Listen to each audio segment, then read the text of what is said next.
이제 그러면 시작을 하도록 하겠습니다. 네, 방금 소개받은 영남대학교 박한우라고 합니다. 저희 팀의 연구과제의 제목은 국가 경쟁력 강화를 위한 지방대학의 역할과 활성화 방안입니다. 저희 연구는 크게 5가지 부분으로 구성되어 있고요. 오늘 발표에서는 실증 분석과 정책 제안 요 3번과 4번에 초점을 맞추어서 진행을 하도록 하겠습니다. 시간이 15분인 관계로 저희들이 핵심만을 잘 전달하도록 노력하겠습니다. 먼저 파트 1 연구 개요를 말씀드리겠습니다. 국가 경쟁력에 대한 개념적인 정의는 여러 가지가 있을 수 있으나 우리 연구팀에서 개념적 정의들을 선택한 것은 국가 경쟁력이라고 하는 것은 국가가 어떠한 능력을 가지는데 특히나 어떤 지역과 위치의 관점에서 이것을 접근해야 되는 것이고 통체적인 사회 생태적 관점에서 접근을 해야 된다. 그래서 성장사회가 아니라 성숙사회의 개념에서 복지와 부의 분배가 이루어질 수 있는 그런 관점에서 국가 경쟁력을 바라봐야 된다라는 것이고요. 우리가 혁신이라든가 교육, 그다음에 사회복지 시스템 이와 같은 요소들이 다 국가 경쟁력에 관계되는 그래서 그와 같은 관점에서 이번 윤석열 정부의 국정 비전을 다시 한번 더 보면 대한민국이 공정과 상식 차원에서 접근해야 된다는 문제 그리고 지역 불균형 문제를 결국 해결을 해야지 국가 경쟁력이 높아진다 이렇게 이제 보고 있습니다.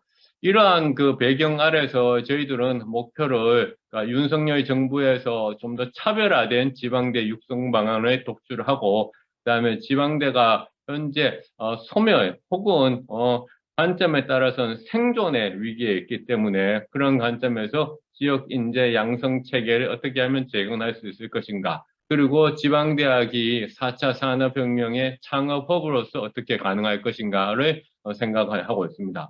이 연구 범위는 국내 관련된 자료들을 살펴보고 해외의 여러 사례들을 살펴봤습니다. 하지만 오늘 중간 보고서는 요약본만을 여러분들한테 제가 프리젠테이션하고 중간 보고서에 100페이지가 넘는 완성본은 오늘 발표에서는 소개하지는 않습니다.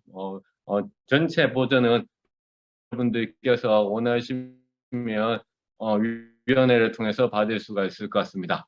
연구 방법은 그러니까 문헌 연구와 정책 분석을 통해서 기존의 정책을 저희들이 면밀하게 분석했고 기존의 정책들 가운데서 계승해야 될 거 새롭게 우리가 제안하는 것들 그다음에 윤석열 정부에서 또 최근에 나온 그런 정책들을 저희들이 살펴봤고요. 실증 분석을 통해 가지고 저희들이 연구 성과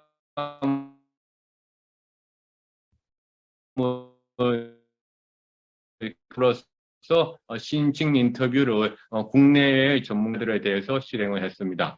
그래서 이와 같은 측면에서 국내의 현황을 다시 한 번 더 저희들이 주의를 환기하는 차원에서 살펴보고자 합니다. 특히 첫 번째 아카데믹 자유지수라고 하는 것은 국내에서는 그렇게 많이 소개되어 있지 않지만은 최근에 그러니까 나와 있는 자료는 이제 Variety of Democracy라고 해서 정치학 분야에서 주로 사용되어 있는 데이터인데 이 데이터를 아카데미 측면에서 재구성했는 그런 연구가 있었습니다. 그래서 이 연구를 보면 한국의 아카데믹 자유도 지수가 1990년 이후 민주화 시대와 함께 크게 증가했지만은 최근에 와서는 상당히 정체되어 있고 이런 아카데미 지수는 학문과 표현의 자유 이외에도 대학이 가지는 제도적 자율성이라든가 학술 교류와 보급의 자유들이 포함이 되어 있습니다. 그런데 이제 이와 같은 이제 커다란 지표상을 뿐만 아니라 현재 당장 우리가 눈앞에서 보이는 대한민국의 현 상황을 본다면 학력 인구 감소로 인해서 2040년에는 지방대가 전멸할 우려가 있고요. 또한 입지에 따라서 명문대와 그 다음에 하위권 대학이 수도권과 지방과 동일한 형태로 되어 있습니다. 이렇다 보니까 국가 균형 발전과 지방대 육성이라는 것이 더 늦출 수 없는 가지고 이렇다 보니 지역 혁신 능력마저도 위축되어 가고 있다라고 말씀드릴 수 있어요. 지난 20년간 연도, 그다음에 직전인 2020년, 22년도를 비교를 해보면 어떠한 것에 우리가 특징을 찾을 수 있는데요. 수도권은 전반적으로 입학생이 그러니까 점차적으로 증가를 하고 있지만 지방대는 입학생이 점차적으로 감소를 하고 있다라는 것을 알 수가 있습니다. 특히 수도권과 지방의 대학원을 저희들이 이제 한번 비교를 해봤는데요. 그래서 왜냐하면 저희들이 후에 후수를 하겠지만은 학부와 대학원의 수도권과 지방의 전략의 차원에서 살펴보니까 저희들이 이제 지방의 대학원들은 외국인 학생들한테 상당 부분 의존을 하고 있었습니다. 그다음에 수도권으로 갈수록 외국인 학생은 줄어들었고요. 저희들이 이 자료를 정보 공개 청구를 통해서 한 달 정도 시간이 걸려서 연구재단을 받았거든요. 그래서 외국인이 수도권은 9.45% 대학원생이, 지방은 외국인이 거의 2배에 가까운 형편이었습니다. 지방대학의 위기가 이제 가속화가 감소하면서 결과적으로 미충 요인이 생겨가고 있고요. 학력 인구의 감소 이후에도 수도권의 기회가 쏠림이 생기면서 지방대학이 소멸이 되어가고 있고요. 또한 4차 산업혁명이 일어나면서 이것이 수도권한테 더욱더 유리하게 작용을 하고 있죠. 왜냐하면 입직의 기회, 취업의 기회가 양극화되기 때문에 저희들이 그런 측면을 보고 있습니다. 그렇다면 지방대학은 어떤 측면에서 좀 더 수도권에 비교해서 상대적인 관점이 있느냐라고 봤을 때는 우리가 취업률을 데이터를 잠깐 보고 나면 이해를 할 수 있는데요. 수도권과 비수도권의 학부생과 대학원을 비교를 하면 학부의 경우에 취업률이 상대적으로 지방이 수도권보다 낮습니다. 대학원이 좀 더 수도권이 지방보다 또한 취업에 있어서는 상대적으로 또 강점이 있는 것이고요. 또한 창업 생태계 측면에서도 그러니까 살펴본다면 창업 특히 최근에 4차 산업혁명과 함께 이러한 창업 생태계의 입직 기회가 지방은 상대적으로 주변적인 위치로 가고 있다. 특히 이러한 디지털 전환이 가속화되면서 이와 같은 수도권 집중 현상이 더욱더 더 많이 나타나고 있고요. 일종의 판교가 블랙홀처럼 다 빨아들이고 있는 그런 형편이 되어가고 있습니다. 창업 생태계도 수도권의 유니콘과 아기 유니콘이 집중하고 그 차이가 저희들이 도표에서 그림에서 볼 수 있듯이 격차는 더욱더 심화되어 가고 있다라고 말씀을 드릴 수 있어요. 이렇다 보니까 그 캠퍼스 혁신파크, 캠퍼스 타운 이런 사업들을 이제 부분적으로 진행을 해왔고 지금 정부에서도 연장선상 상황에서 하고 있지만은 이러한 사업들이 조금만 더 그러니까 지금 정부에서 차별성 있게 우리가 이제 추진될 필요가 있다라고 생각을 합니다. 그 차별성 있는 부분에 대해서는 그래서 저희들이 해외 특히 유럽에서 어떻게 하는지에 대해서 간단하게 좀 자문을 좀 받아봤습니다. 연령대도 40, 50, 60대로 하고, 그다음에 국가도 스페인하고 이탈리아, 그다음에 스페인의 이분은 이제 트리플 헬릭스라고 해서 산악관 학회의 회장으로 당선된 분이었는데요. 유럽의 사례를 본다면 우리나라하고 비교하면 유럽도 학력 인구의 감소는 여전히 그러니까 유럽도 이슈로 나타났어요. 하지만 이제 학령 인구의 감소 문제가 특정한 지역에 있는 대학에만 큰 위기로 닥치지는 않았다라는 거고요.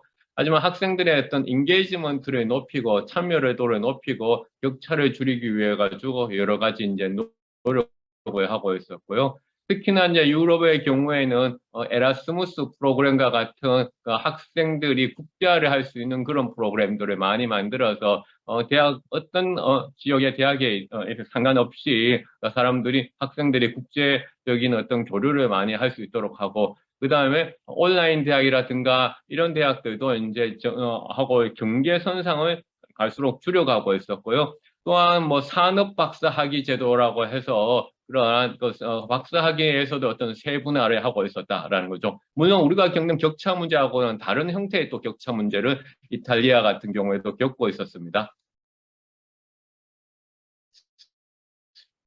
실증 분석에 대해서 간단하게 다시 한번 더 저희들이 이제 설명을 하면요. 저희들이 BK21 펀딩을 하는 논문들을 그러니까 저희들이 분석을 해봤습니다. 그래서 수도권과 지방의 내국인 저자, 외국인 저자 수를 비교해 보니 수도권은 내국인 저자들이 좀 더 많았고 연구자들이 많았고 그다음에 지방은 외국인 연구자들이 많이 나타났습니다. 이것은 앞서 말씀드렸던 한국연구재단의 자료 대학생 제적자 수하고 거의 그러니까 대동소이했었는데요. 그래서 연구자 수에서도 그러니까 수도권과 지방에서 외국인이 상당 부분 서로 차이가 있었다. 특히나 외국인의 경우에 중국, 인도, 파키스탄, 베트남, 이란의 순서대로 외국인 연구자들이 BK20의 펀딩을 받은 논문들에서 저자 수로 이름을 기재를 하고 있었습니다.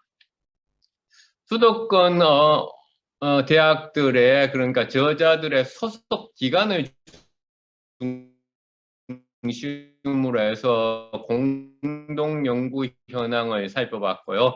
중심으로 해서 공동 연구를 살펴봤는데요. 한 가지 특징적인 걸 했다면 수도권 대학들의 공동 연구에서도 서울대학이 중심 공동 연구 네트워크에서도 서울대학이 중심적인 역할을 차지하셨고, 하지만 지방대학은 경북대학이라든가 부산대학 같은 거점 국립대학들이 눈에 나타났습니다. 수도권 지역에서는 어떠한 연구들을 하고 있는지 보니 그러니까 IT라든가 의학 분야의 기초 연구들에 상당 부분 초점이 있었고요. 지방에서는 좀 더 응용 연구들에 많은 초점들을 이제 한 가지 특징을 찾을 수가 있었는데요. 지방에서는 외국인 저자들이 상당 부분 참여를 하고 있고, 그 다음에 수도권에서의 어떤 연구의 특징은 기초의학과 같은 분야들의 특징을 나타내고 있었다라는 것을 이제 알 수 있었습니다. 저희들이 국내의 전문가들의 대상으로 해서 또한 지역을 또한 그러니까 다양하게 해서 저희들이 이제 인터뷰를 통해서 지방대학의 경쟁력 약화와 관련된 현황이라든가 교육정책, 지방대학의 자구적 노력들에 대해서도 살펴봤는데요.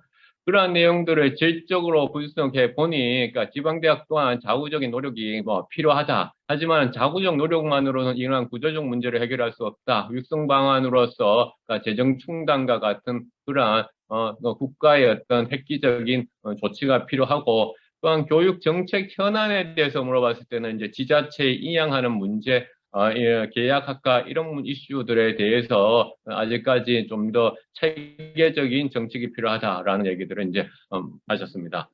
계량 분석을 통해서도 심층 인터뷰에서 나타나는 답변들을 저희들이 주요 이슈들을 찾아봤습니다. 해당되는 핵심 주제어들을 보면 뭐 대학, 교육, 지역, 하지만 여기서 창업 분야도 창업이라는 단어도 상당히 많이 등장하는 걸로 봤을 때는 지방대학의 문제를 해결하는 데 있어서 우리가 그러니까 창업과 같은 그런 출구도 마련을 해야 된다라는 것을 이제 알 수 있었고요. 심층 인터뷰 관련된 답변들을 그러니까 빅데이터 분석 기법을 통해 가지고 시각화를 이제 시켰고, 또한 그러한 답변들을 분지 분석으로 통해서 살펴보면 연구 중심 대학, 인구 감소, 지자체 역할, 일자리 관련과 같은 것이 대량적으로 확인이 됐습니다. 이를 통해서 마지막으로 정책 제안을 통해서 저희들이 생각하는 바를 제시하고자 한다면, 수도권 대학은 대학원 중심, 지방대학은 학부 중심 육성을 통해 가지고 이 문제를 해결해야 된다라고 생각을 합니다. 왜냐하면 입학 수요가 이제 학령 인구 감소를 통해서 입학 수요는 줄어들고 있고, 4차 산업혁명에서 인재 수요는 지금에는 그러니까 위협 요인으로 작동하기 때문에 이것을 자율적 효과적으로 방치한다면 역피라미드 형태로 해서 지방이 더욱더 고립화되기 때문에 수도권 대학의 정원 차별화 조정을 통해 가지고 해결해야 된다라고 생각합니다. 그래서 저희들이 이제 이렇게를 시켰는데요. 이러한 도시화 이제 수도권 대학의 정원의 대폭 감축, 특히 학부 정원을 감축하고 그다음에 수도권 대학의 정원 외 모집을 금지시켜야 된다. 다시 말해서 외국인과 같은 정원 외 모집을 금지시키고 글로컬화를 위해서 재정 지원을 획기적으로 증대하고 그다음에 동반 경쟁력 높일 수 있는 공원을 찾아야 돼요. 국가 거점 국립대는 개방형으로 바꿔야 되고 지방대 커리큘럼을 개편하고 커리큘럼의 지역적의 수요를 반영할 수 있도록 노력을 해야 되는 거고요. 여기에 플러스 알파로서 지방대 외국인 유학생 부모 취업 비자 지자체장 발급이 있습니다. 그래서 저희들이 정책 제안에서 파란색 글자는 현재 윤석열 정부의 정책이고요. 빨간색 글자는 연구팀이 저희들이 제안하는 정책이고 녹색 글자는 전 정부가 연속되는 그런 정책들을 이제 말씀을 드리는 겁니다. 지역의 창업 허브 구축을 보면 지방대학이 주도해서 창업 허브로 이제 구축을 해야 되는데 이 부분은 이제 기획발전특구, 교육자유특구 지금 윤석열 정부에서 추진하려는 정책과 연계해서 한다면 훨씬 더 그러니까 탄력을 받으면서 상승 효과를 가질 수 있다라고 생각을 합니다. 지난 정부에서 추진했던 2차 공공기관 이전이라든가 이런 것도 여전히 꾸준히 계승을 해야 될 거고 지역 특화 산업 육성이나 벤처 투자 활성화도 해야 되겠죠. 하지만은 무엇보다도 캠퍼스 기반의 창업 여건이 여전히 그러니까 낙후되어 있기 때문에 그것을 높여서 창업 역량을 강화시켜야 되는 것이고 그러한 과정에서 지역 산업과의 연계를 높여야 됩니다.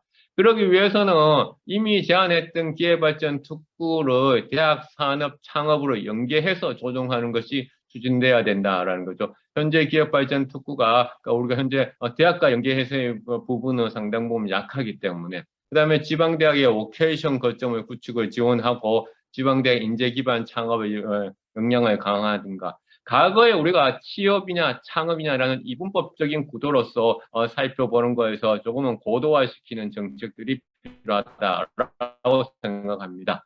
예산 집행 현황 진행 사항은 저희들이 총 연구비가 3천만 원이고 연구 기간은 5개월입니다. 그래서 5월 초에 이 연구가 종료하는 걸로 되어 있습니다. 현재 저희들 연구 진행은 그러니까 이러한 그 프로 차트를 통해서 보면 그러니까 정책 방안 도출 및 정리 이 부분을 지금 진행을 하고 있습니다. 연구 진행 사항을 참고를 하시면 지금 요 마지막 부분에 저희들이 이제 중간 보고 이후에 결과들을 서술형으로 정리하는데 초점을 맞추려고 노력을 하고 있습니다. 연구 진행을 위해서 저희들이 그러니까 공동연구원 3명, 그 다음에 연구보조원들이 참여를 하고 있는데 저희들이 매주 목요일 날 오후 5시에 온라인 회의, 오늘이 되겠네요. 그러니까 온라인 회의를 매주 저희들이 진행을 했고요.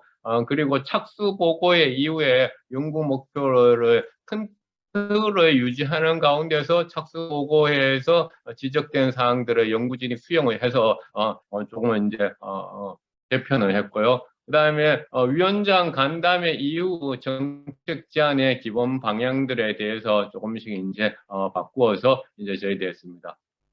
이상으로 해가지고 마지막으로 저희들이 제안하는 것은 그러니까 대학 정원 조정 수도권과 대학원 수도권과 지방을 본다면 수도권은 대학원 중심 대학으로 가야 되는 것이고 그러기 위해서는 정원 조정을 해야 되는데 학부 1명을 줄인다면 대학원을 2명을 수도권 대학에 주고 나머지 그 정원들을 지방이 확보하는 것이 가장 필요하다. 그 다음에 정원 외 외국인 모집은 수도권에서는 금지를 시키는 것이 중요하다. 그 다음에 수도권은 등록금 동결 조치를 해제하고 지방대에는 등록금 동결 조치 해제 이외에도 재정 지원을 통해 가지고 지방대가 생존이냐 기로에 서 있기 때문에 그것을 해결하는 게 필요하고요.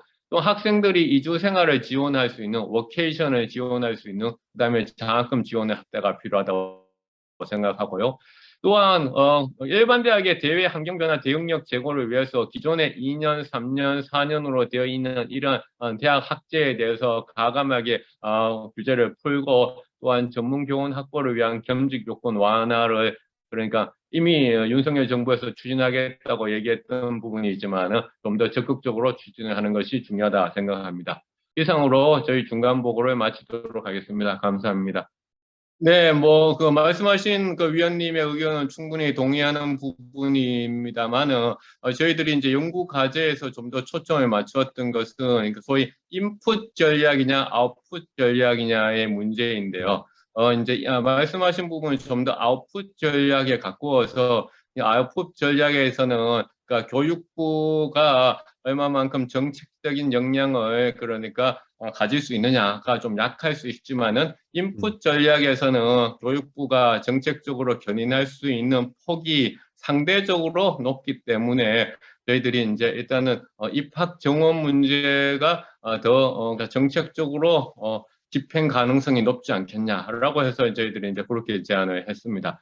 말씀하셨던 아웃풋 부분에 있어서는 또한 학생들의 어떤 자유도가 더 커질 수 있는 부분이고요. 그래서 이제 일단은 정책적으로 그렇게 먼저 제안을 했습니다. 말씀하신 요지는 제가 잘 이해했습니다. 감사합니다. 네.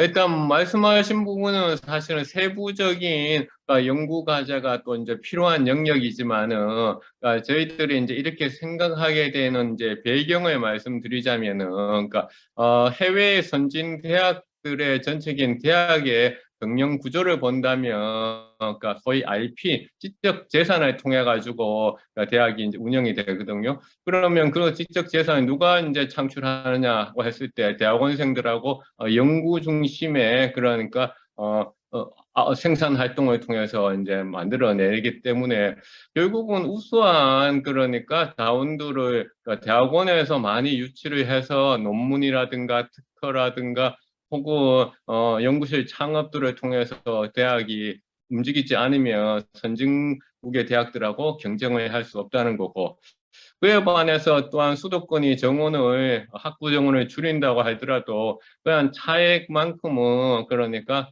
대학의 등록금 자율화 조치를 통해서 수도권이 충분히 또한 받아들일 수 있지 않겠냐라고 저희들은 이제 생각을 했었습니다. 그런 차원에서 이제 뭐 앞서 다른 위원님이 말씀하셨는 것처럼 일종의 파타제죠. 주고받는 그런 형태로 그렇지 않고서는 지방에 그러니까 정원이 그 소위 낙수 효과를 그러니까 기대하기는 정말 힘든 그런 상황이어서 그렇게 이제 말씀드렸습니다. 네. 요 슬라이드에서 말씀드렸는데, 이제 기존에 정부 과학기술, 창조 과학기술부에서 했던, 그러니까 뭐, 고급 인력들을 한국에 유치하기 위해서 했던 그 비자, 그 문제를 이제 말씀드린 건 아니고요. 저희도 이제 파란색 글자가 윤석열 정부 정책이라고 되어 있는데요. 이제 윤석열 정부에서 이제 언급이 되었던 정책이고, 지금 이제 시행되는 정책은 아니죠. 그런데 이제 이 지방대 외국인 유학생 부모 요 정책은 그러니까 저희들이 이제 알기로는 그러니까 경상북도 도지사 그다음에 우동기 위원장 등 몇 분들이 이제 주장을 하고 있는 정책입니다. 윤석열 정부에 들어서 그분들의 주장을 잠시 제가 소개해 드린다면 그러니까 학부생들이 지방대학에 그러니까 유학 오거나 혹은 대학원생들이 이제 지방대학에 유학을 왔을 때 그러니까 부모한테 그러니까 취업 비자를 동시에 발급하면 그들이 수도권 지역을 선택하는 것보다는 지방대학을 선택하는 것이 훨씬 더 그러니까 확률적으로 더 높아질 거기 때문에 소위 말해서 커플링으로 하자. 그렇게 되면 또한 지자체에서는 유학생들 부모를 그러니까 지금 뭐 노동력이 부족하기 때문에 그런 부분에서도 이제 우리가 좀 인력을 손실을 보완할 수 있다라고 해서 앞서 말씀드렸던 그런 맥락에서 언급이 된 정책입니다. 지금 말씀하셨던 그 부분을 저도 가장 그러니까 우려를 했습니다. 이 두어의 그러니까 스트래티지 그러니까 혹은 뭐 두어보다 또 이원화에 가까운 이러한 그 정책이 그러니까 어, 가질 수 있는 가장 큰 약점이거든요.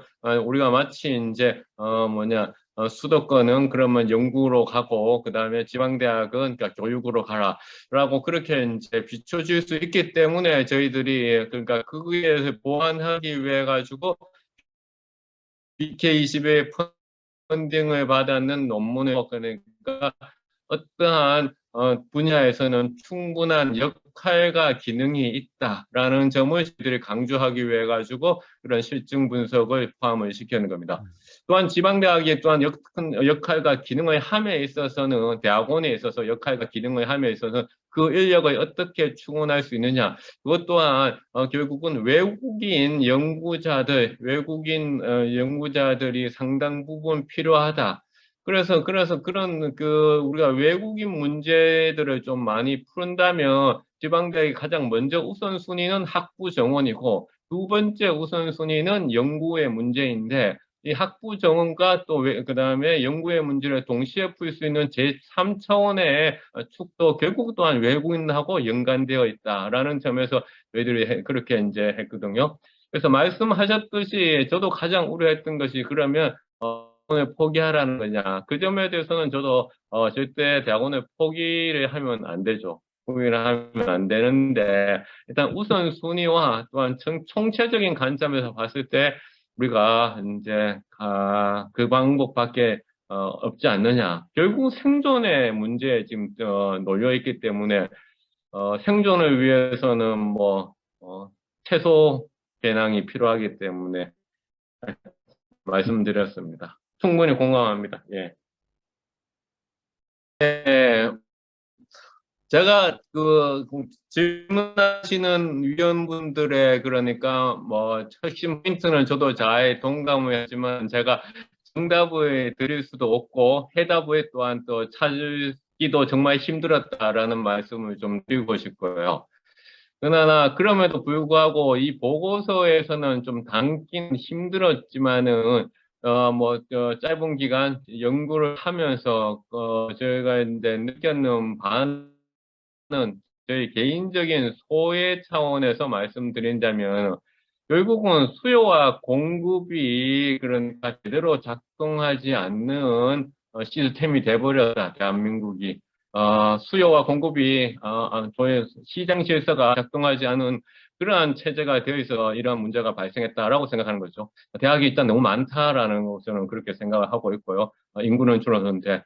그래서 그런 차원에서는 정말 빅딜이 필요하지 않을까 싶습니다. 그런 빅딜은 결국은 2년제, 3년제, 4년제 어떤 경계도 허물어야 될 것이고 국립대와 그다음 공립대, 사립대 간의 경계도 허물어야 될 것이고 여러 가지의 규제들을 좀 많이 시장 질서에 부합하도록 만들어야지 저희들은 오히려 양질의 그러니까 대학이 살아남을 수 있지 않을까라고 생각합니다.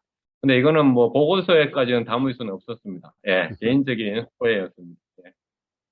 네. 앞서 외국인 학생의 그 부모 취업 비자 문제는 제가 알고 있는 거는 말씀드렸던 이제 경상북도 이철우 도지사와 우동기 위원장 그 부분이었고요. 그다음에 이철우 도지사가 전국 지자체 단체장 협의회에서 그 부분을 또 한번 언급을 해서 중앙정부와 협력을 해서 해결하기 위한 방안을 찾고 있는 것으로 알고 있습니다. 그래서 저희들이 그거 이상은 저희들이 보고서에서 정리라든가 더 이상 디스커션 토론을 할 수는 없었고요. 그 다음에 지역 거버넌스 구축과 관계되는 그 이슈는 지금 이제 이번에 RISE 라이즈 선정 과정에서 이제 교육부가 지자체의 어떤 의지가 높은 곳을 중심으로 해서 선정을 했는 걸로 알고 있고요.